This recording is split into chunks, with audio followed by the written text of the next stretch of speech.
大家好啊！歡迎大家嚟到 Historical Travel Story。今日帶大家去東京嘅東淵江，因為個主題就係東京足立區東淵江，從深水池沼到帝都骨架的空間考古。喺當代都市沉積嘅鋼筋水泥之下，東京都立區東部嘅東淵江地層記錄咗一場長達幾百年嘅邊陲博弈。呢一片土地曾經係利根村同埋偶田村交錯嘅深水池沼，長期處於文明視線之外。但係歷史嘅弔詭之處，正正係呢一片荒涼濕地提供咗荒木田、黏土同埋邊陲神聖性，建構咗東京現代化嘅物理基石同埋精神坐標。今日嘅觀察者，如果唔具備歷史透視眼，係會好難察覺呢一座平凡住宅區點樣曾經作為東京後勤貨倉同埋神聖邊陲嘅雙重存在。而家就讓我哋撥開地層，從民族信仰嘅源頭開啟呢一場深度精神之旅。第一個故事：雞鳴與禁酒，酒之市的本源地。當代觀光客多數將淺草就神社視為冬日祭祀酒之市嘅象徵，但係喺都市考古嘅層級之中，東淵江嘅花世大就神社就具備咗地景上嘅本源優先權。作為芳村下游拓殖市嘅前哨，呢一度曾經以雞帶明神之名，建立咗邊陲社區之中軍事權威同埋土地開墾嘅神聖連結。從農村收穫制向都市商業娛樂嘅權力移位並唔係偶然嘅。根據史料，花世大就神社之所以喺競爭之中失去優勢，主要係因為安永年間嘅賭博禁止令，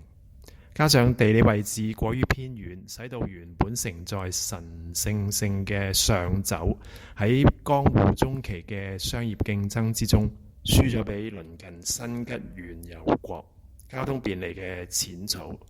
呢一種歷史記憶嘅位移，揭示咗都市化進程之中，信仰點樣向經濟便利妥協。雞神崇拜同身份禁忌，呢一度嘅神格化極為極端。生雞被視為保護農作物嘅神聖使者，當時嘅寺子社群維持住嚴苛嘅集體禁忌，嚴禁食用雞肉同埋雞蛋。呢一種共同嘅飲食禁忌，唔單單係宗教儀式，更加係一種強大嘅社群控制機制同埋認同邊界。參拜者應該點樣去揾到呢？參拜者應該揾隨次可以見到5本骨線月苑文章，呢個係源自秋田番座俗士嘅精神贊助實證。另外，觀察1854年由雕刻家後藤宇五郎創作嘅升龍同埋降龍雕刻，同埋記錄農作物同埋農村勞動引性嘅歷石。第二個故事：紅色的革命，皇室奉納的福羽草莓。1930年代，東淵江經歷咗一場大膽嘅地景翻轉，農民唔再受困喺排水困難嘅荒木田嘅泥土之中，反而利用佢嘅濕度、高黏度性嘅特性，配合葛西用水呢一種精密農業嘅生命線，將地理劣勢轉為技術優勢。福羽草莓原本係新宿御苑福羽博士專為皇室開發嘅禁獵品種，東淵江農民成功將佢商業化，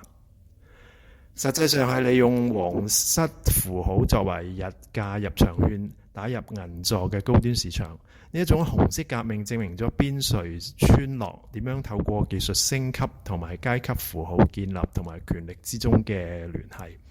但係工業化浪潮將精密嘅農業嘅擠壓極為殘酷，隨住戰時體制轉向呢一種細緻嘅士多啤梨田，喺短短幾年之間就被硬質嘅工廠所覆蓋。銀座嘅帝國印記，當時喺銀座高級水果行業之中，色澤完美嘅東淵江士多啤梨曾經被選作為獻俾昭和天皇嘅特產，象徵住濕地開發嘅技術頂峰。雖然田園地景已經淹沒，但係我哋可以去竹立區立鄉土博物館睇下當年嘅出河工具記錄，之後可以漫步喺東淵江庭園，感受一下昔日水利系統留低嘅殘餘氣氛。第三個故事，練雅之土。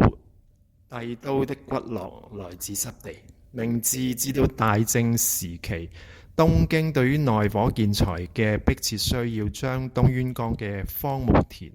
黏土從農耕嘅障礙化身為工業黃金。呢種揭示咗一種中心對邊陲嘅物資榨取關係。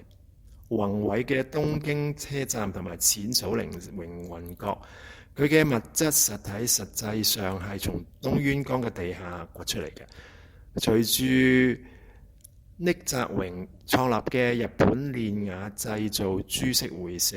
併購當地嘅大谷田工廠，東淵江以犧牲地景同埋導致地陷作為代價，支撐咗帝都嘅現代化骨架。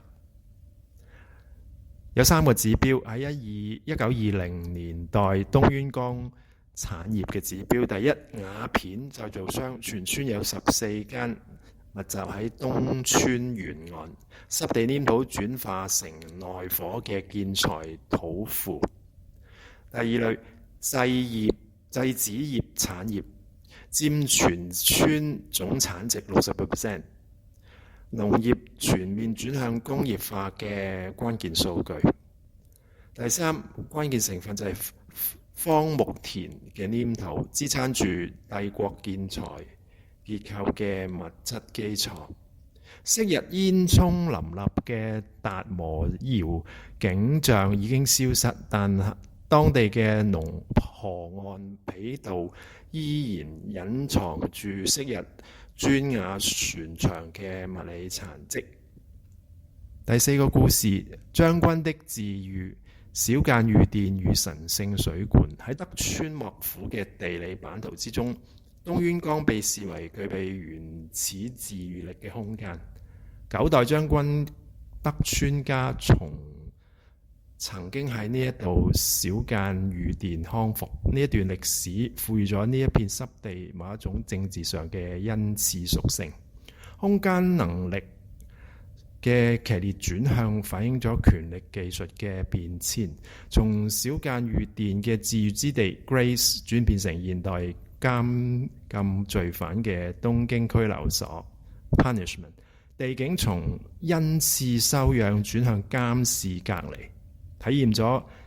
近代國家對肉體控制技術嘅進化。而神聖鬱嘅優先水管則係幕府透過神聖化土地嚟確立咗社會等級嘅具體隱喻。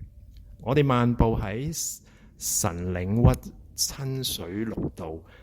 呢一條原本帶有神聖屬性嘅渠道，而家已經轉化為市民休憩嘅空間。另外，造訪保有德川葵紋裝飾嘅國土安穩寺，嗰度就係將軍英守時嘅精神據點。第5個故事，消失的城池，淵江氏與濕地的防禦。喺成為幕府天地之前，呢一度嘅地景曾經由中世紀武士集團淵江氏同埋千葉氏經營嘅。佢哋巧妙咁利用沼澤作為天然壕溝，建構咗一種極具地方特色嘅平城防禦體制。呢一個係一種土地記憶保存嘅隱形機制。儘管淵江城嘅城牆已經唔喺度，但係領主權威成功咁樣轉化成為宗教空間。今日嘅忠貞根神社唔單單係信仰中心，佢嘅微高嘅地形實質上係古代城國基座嘅遺傳，喺現代街道之中嘅頑強咁樣去固守住武裝領地嘅物理記憶。做個總結，東淵江嘅歷史係一場關於環境適應同埋價值轉化嘅宏大敘事。佢係從一笪從水爭地嘅深淵演變成為幕府嘅神聖獵場、皇室嘅精緻果園，最後化成撐起現代東京嘅磚瓦。呢一種靈活嘅產業切換同埋身份轉變，揭示咗日本底層社會喺惡劣環境之中強烈韌性嘅存在意識。喺而家都市嘅水泥沉積之下，呢一種被遺忘嘅瓦片、士多啤梨田同埋神社共同建構咗東京嘅 DNA。城市唔單單係空間嘅擴張，更加係物質嘅時間層疊。有啲咩地方去隱形寶藏呢？我哋強烈建議咧，可以去竹立區立鄉土博物館嘅鬼瓦展區，嗰度保存咗切割黏土專用嘅工具同埋鬼瓦，係呢一片濕地化身成為帝都骨架最直接嘅物理證明。多謝各位收聽，請大家保持好奇心，subscribe 我哋嘅 historical travel story。